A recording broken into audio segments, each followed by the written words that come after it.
Putri Chao Fujin, putri Kaisar Song Huichong dari dinasti Song yang terkenal sangat cantik bak bidadari surga, dibuat tak sadarkan diri oleh ayahnya dan dijadikan upeti untuk musuh, hanya karena ayahnya tidak ingin kehilangan tahtanya. Tragisnya, justru karena kecantikannya, ia harus menanggung penderitaan yang begitu besar, bahkan berujung kematian setelah mengalami kesakitan yang luar biasa. Bagaimana kisah lengkapnya? Sebelumnya, buat kalian yang suka mengikuti kasus-kasus kriminal seram yang terjadi di berbagai negara, silakan mampir ke channel saya yang satu ini ya. Nama channelnya Jeng Santi. Di situ saya akan membahas tentang true crime story yang akan membuat kalian geleng-geleng kepala. Ternyata banyak ya manusia kejam di dunia ini. Dinasti Song merupakan periode yang kontradiktif dalam sejarah Tiongkok. Meskipun makmur, tapi juga merupakan dinasti yang memalukan. Di satu sisi, budaya, perdagangan, dan ekonomi dinasti Song dapat disebut sebagai puncak keemasan dinasti feodal Tiongkok. Namun dalam hal militer, dinasti Song sangat lemah dan sering dirampok oleh etnis minoritas untuk mendapatkan kompensasi. Setelah kekacauan 5 generasi dan 10 negara, Chao Guangyin berhasil berkuasa sebagai komandan militer dan kemudian menjadi kaisar pendiri dinasti Song yang mengakhiri pertikaian puluhan tahun di tanah Tiongkok.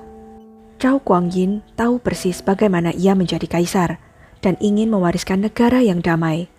Jadi, ia meninggalkan aturan untuk dinasti Song, yaitu para jenderal tidak boleh berpolitik. Niat Chao Guangyin sebenarnya baik. Ia takut jenderal lain akan mengancam dinasti Song seperti dirinya sebelum menjadi raja di masa lalu. Dengan pengaturan ini, ia berharap sastrawan dan komandan militer menjalankan tugas mereka dan saling memeriksa serta menyeimbangkan untuk memastikan stabilitas jangka panjang negara. Sayangnya, dalam prakteknya, dinasti Song mengandalkan sastrawan dan meremehkan para jenderal yang menyebabkan beberapa dampak negatif bagi negara. Berkuasanya sastrawan membuat dinasti Song korup dan boros dari atas sampai bawah.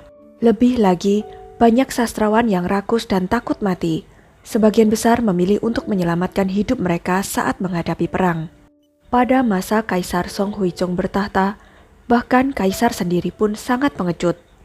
Kaisar Huichong adalah kaisar dinasti Song ke-8 dan merupakan salah satu yang paling terkenal karena kehidupannya yang dipenuhi oleh kemewahan tetapi berakhir tragis. Lahir dengan nama Cao Ji, ia adalah putra ke-11 dari Kaisar Shenchong. Kakaknya Kaisar Zhezong meninggal tanpa penerus, sehingga Huichong menggantikannya sebagai kaisar. Ia berkuasa dari tahun 1100 hingga 1126. Kaisar Huichong hidup dalam kemewahan dan kenikmatan duniawi, sedangkan pejabat istana saling bersaing untuk mendapatkan kekuasaan. Dan jenderal-jenderal yang diturunkan pangkatnya diabaikan begitu saja. Kaisar Song Huichong bahkan tidak lebih dari seorang kaisar yang pemarah, lemah, tidak layak menjadi seorang ayah, dan pengecut. Dinasti Song mengalami masalah internal dan eksternal.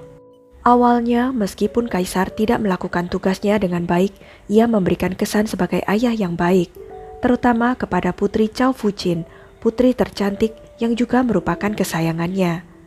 Kaisar Song Huichong memberikan Chao Fujin segalanya. Putri Chao Fujin lahir dari selir Song Huichong yang paling dicintai, dan ibunya memiliki status yang sangat tinggi. Setelah lahir, Putri Chao Fujin dirawat dan dibesarkan di istana dengan baik. Bahkan di masa kecilnya, Chao Fujin lebih bijaksana daripada putri lainnya dan mendapat lebih banyak perhatian dari Kaisar Song Huichong. Seiring bertambahnya usia Chao Fujin, penampilannya menjadi semakin luar biasa dan Kaisar Song Huichong semakin menyukainya. Kaisar percaya bahwa gelar putri tidak pantas untuk penampilan Chao Fujin. Jadi Kaisar mengubah gelar putri Chao Fujin menjadi Mao Teji yang tidak boleh dicabut selamanya. Di usia pernikahannya, Kaisar Song Huichong telah memilih ribuan pilihan untuk menikahkan putrinya dengan putra kelima Cai Jing, yaitu Cai Qian. Cai Qian adalah seorang pria yang gagah dan termasuk salah satu pejabat militer. Karena sayangnya Kaisar, supaya Chao Fujin bisa dengan mudah berkunjung ke istana setelah menikah, maka kaisar memerintahkan untuk membangun jalan di luar istana. Wanita zaman dahulu memiliki identitas diri yang rendah, terutama para putri. Di masa-masa sulit, sang putri akan digunakan untuk menikah demi kepentingan politik. Tragisnya, mempunyai ayah yang lemah seperti Kaisar Song Huijong, hidup Zhao Fujin jatuh dari surga ke neraka dalam sekejap.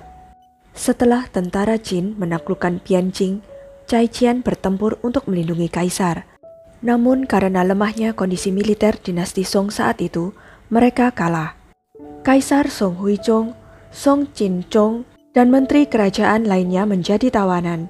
Saat itu, Kaisar Huijong dari dinasti Song benar-benar mengabaikan martabat untuk tetap bertahan hidup dan menuruti tuntutan kerajaan Qin. Saat itu, pembantu Zhao Fujin ditangkap oleh Wanyan Zhongwang saat dia dalam perlarian. Wanyan Zhongwang terpesona oleh penampilan dan karakter Zhao Fujin yang berjuang demi pembantunya yang masih hidup.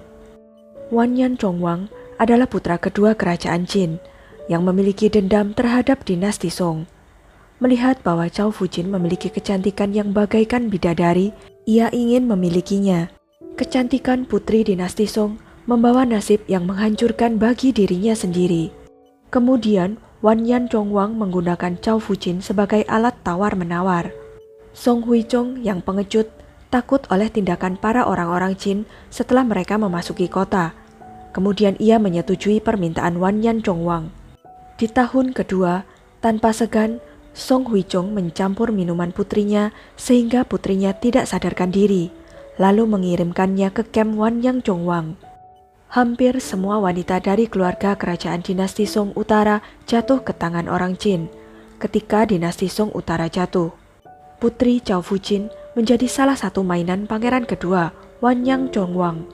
Ia dipaksa oleh Wanyan Zhongwang untuk melayaninya. Segala macam metode pelecehan tidak segan-segan ia lakukan kepadanya. Putri Zhao Fujin hanya bisa menahan sakit. Setelah lelah bermain, Zhao Fujin dibagikan sebagai hadiah di antara para bangsawan Qin. Saat negaranya runtuh dan keluarganya meninggal, kecantikan Zhao Fujin justru menjadi nasib buruk dan sumber penderitaannya. Kebahagiaannya sebelumnya sekarang terganti dengan keputusasaan.